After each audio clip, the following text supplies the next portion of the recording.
എറണാകുളത്ത് ട്രെയിൻ വഴി കഞ്ചാവ് കടത്തുന്നതിനിടെ 2 പേർ പിടിയിൽ.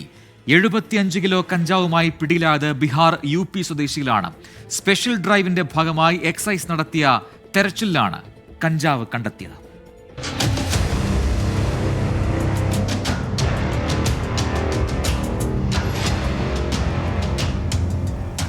തുടർച്ചയായ 2ാം ദിവസമാണ് വലിയ അളവിൽ കഞ്ചാവുമായി ഇതര സംസ്ഥാന തൊഴിലാളികൾ പിടിയിലാവുന്നത്. കേരളത്തിൽ വിപണനത്തിനെത്തിച്ച 75 കിലോ കഞ്ചാവാണ് ഇന്ന് പിടികൂടിയത്. ട്രെയിനിൽ കടത്തുന്നതിനിടെ എറണാകുളം സൗത്ത് റെയിൽവേ സ്റ്റേഷനിൽ വെച്ചായിരുന്നു കഞ്ചാവ് വേട്ട. ബീഹാർ സ്വദേശി പപ്പു കുമാർ, UP സ്വദേശി മുഹമ്മദ് സാക്കിബ് എന്നിവരാണ് പിടിയിലായത്. 72.85 കിലോഗ്രാം കഞ്ചാവ് നമ്മൾ സീസ് ചെയ്തിട്ടുള്ളതാണ്. ആ പ്രതികൾ നമ്മളിന്ന് രാവിലെ അവരെ അറസ്റ്റ് ചെയ്തിട്ടുണ്ട്. ഇത് നോർത്ത് ഈസ്റ്റേൺ സ്റ്റേറ്റിൽ നിന്ന് വന്നേക്കുന്ന ഒരു കഞ്ചാവ് കടത്ത് കേസാണിത്.